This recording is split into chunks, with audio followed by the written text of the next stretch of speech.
혼자 완주하는 것이 아니다 라는 제목으로 하나님 말씀 증거하겠습니다. 인생을 종종 마라톤에 비유하죠. 믿음의 삶도 믿음의 여정도 마찬가지입니다.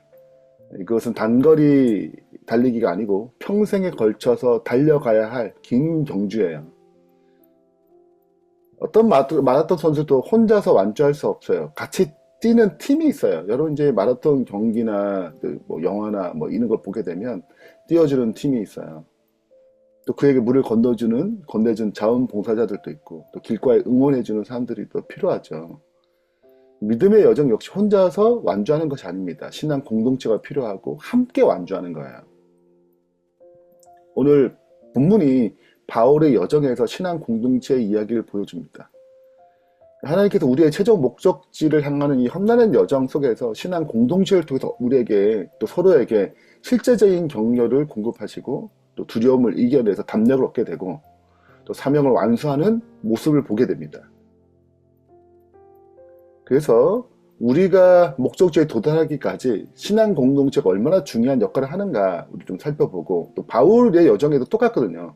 그 마지막 사명을 이루어 가는데 신앙 공동체가 어떤 역할을 했는지 세 가지로 좀 살펴보겠습니다. 그래서 첫 번째는 신앙의 공동체가 그 환대를 통해 힘을 주는 것입니다. 두 번째는 지치고 힘든 마음에 담력을 줘요. 그 격려를 통해서. 세 번째가 사명을 완수할 수 있도록 함께 믿음의 진보, 함께 전진해 나가는 것입니다. 교회가 힘을 공급하고 힘들 때 어려울 때 이길 수 있도록 담력을 주고 또 사명을 잘 완수할 수 있도록 정말 우리는 이끌어주는가 그런 역할을 하고 있는가도 좀 살펴보면 좋을 것 같아요. 첫 번째입니다. 신앙의 공동체는 환대를 통해서 힘을 주는데요. 276명이 섬에 도착하게 되죠. 의도치 않게. 거기 석 달을 지내면서 교를 보냅니다. 그리고 배를 타고 파란색이 다 지명 이름이에요. 수라구사에 3일 또 있다가 또 둘러서 또 레기온에 또 하루 지낸 다음에 남풍이 일어나가지고 이튿날 보디올에 이릅니다. 여기서부터 이제 육지로 걸어가요. 네. 근데 보디올에 딱 갔더니 거기 형제들 만났어요. 거기 보디올에 사는 교인들을 만난 거예요. 그들이 또 부탁해가지고 일주일 동안, 1일 동안 머물게 됩니다. 그래서 그 다음 로마로 가죠. 바울의 여정은 일단 보시다시피 굉장히 고생 많이 했잖아요. 멜리데 섬에서 석 달 보낸 후에 다시 이제 배를 타고 로마를 가는 여정이 많이 힘들었을 거예요. 죄수잖아요. 근데 이탈리아 첫 도착, 첫 기착지인 보디올에 도착했을 때 예기치 못하는 힘을 만납니다. 형제들을 만나 그들의 청함을 받아서 1회를 머물게 되는 거죠. 다시 한번 이 마지막 가이사랴부터 로마까지의 이제 죄수가 돼가지고 로마 황제 앞에서 이제 마지막 재판을 받는 과정의 여정에 이제 어떻게 흘러가는지 좀 살펴볼게요. 가이사랴에서 우리가 시돈을 드립니다. 시돈에서 어디로 가냐면 이제 무라야에서 배를 바꿔요. 그래서 이제 로마로 가는 여정에 본격적으로 길을 갖게 되죠. 이게 이제 점점 바람이 세기 때문에 이제 잘 운행을 해가지고 어디냐 미항에 이릅니다. 이때 고민이 돼요. 미항에서 교를 보낼 것인가 아니면 베릭스로 갈 것인가. 그 의견이 충돌되죠. 선장 말을 따를 것인가 바울 말을 따를 것인가. 근데 이제 선장 말을 듣고 이제 베릭스로 가자라고 했을 때 태풍을 만나게 됩니다. 그래서 그래서 이제 끌려간 곳이 이제 멜리데 섬이죠. 여기 이제 갑니다. 여기서 3개월 보냈다가 또 하나님께서 이 사도 바울 통해서 또 복음의 역사를 일으키죠. 그리고 이제 수라 구사 들리고 그 다음에 레기온을 들려서 보드레 갑니다. 여기서 지금 믿음의 형제를 만나게 되죠. 힘을 얻게 되고 로마로 전진해 갑니다. 제가 이제 오늘 말씀을 보면서 저도 생각이 나더라고요. 제가 작년에 이제 미국에 갔거든요. 미국 이제 동부 야영에, 중동부 야영에 강사를 맡아가지고 미국에 가는데 혼자 가지 않고 함께 가서 사역을 하면 좋겠다 해서 김인수 장로님 부부와 여기 김혜영 집사님 함께 미국에 갔어요. 네. 저는 뭐 강사니까 비용을 대주는데 이분들은 다 자비로 갔죠. 근데 거기 가서 갔는데 이제 온라인 교회에 서부 목장이 있거든요. 음. 서부 목장에서 함께 사역했던 분들의 환대가 있었고, 또 김종식 장로님 부부가 그 연세 70을 넘으셨다고 제가 기억나는데, 그분들이 우리를 얼마나 환대해 주는지, 3대 캐년, 미국의 3대 캐년을 다 여행시켜줬어요. 우리 경비도 하나도 안 받고. 진짜 쉼을 누린 거죠, 저희가. 잘 먹고, 잘 여행하고, 너무 좋은 시간 보냈거든요. 그렇게 생각해보면, 아, 참, 이게 믿음의 형제들의 환대가 참 진짜 힘을 주는구나. 네, 그런 생각이 드는 거예요. 그 교회는, 이 믿음의 공동체는 안전한 항구처럼 그런 역할이 있어야 돼요. 그래서 이 세상이란 거친 바다에서 지친 성도들이 닷을 내리고 영적인 힘과 충전할 수 있는 안전한 항구가 되어야 되죠. 사도 바울이 그 일주일 동안 쉬는데 얼마나 힘이 되었겠어요. 그래서 우리가 교회 공동체에서 다 우리가 소속된 사람들이잖아요. 그럼 나는 함께하는 이 믿음의 공동체 안에서 보디올의 형제들처럼 그렇게 힘이 되어 주는가, 힘이 되어 주는가, 재충전을 주고 있는가. 내가 다니는 교회는 그런 에너지가 있는가? 나는 그렇게 이런 힘을 주는 어떤 안전한 항구 역할로서 나는 지금 힘쓰고 있는가? 함께 돌아볼 필요가 있는 것입니다. 두 번째는 이제 격려를 하는, 그래서 담력을 주는 부분이에요. 이제부터 육지를 가거든요. 우리가 보통 보면 이렇게 제수대 쭉 묶어가지고 걷잖아요. 네, 그런 모습인 거거든요. 근데 그곳에 형제들이 소식을 들었어요. 그래서 아비오 광장에서 트레이스 타베르네까지 이게 길어요. 한 200km 넘는 이 길 여정에서 맞으러 온 것입니다. 이 로마잖아요. 생각하세요. 사도 바울이 로마서를 썼거든요. 편지를 보내서 뭐 하도 못 가가지고 이 편지를 받았단 말이죠. 궁금한 사람도 있을 거 아니에요. 이 편지, 이 사람 과연 누군가? 그리고 굉장히 영적으로 힘을 얻었을 거예요. 왜냐하면 로마 교인들이 복음의 문제 때문에 많이 힘들었거든요. 사도 바울의 편지가 굉장히 큰 힘이 됐단 말입니다. 지금 그 로마서는 얼마나 위대하냐면 모든 시대에 로마서는 탁월한 복음의 빛을 줬어요. 그러니까 이 당사자는 얼마나 큰 힘을 얻었겠냐고요. 그리고 이제 바울의 지인들도 있습니다. 그래도 이 소식을 듣고 그냥 가만히 있을 수 없었어요. 로마에 있는 교인들 나온 거였죠. 이게 긴 거리를 하루 이틀 걸려가지고.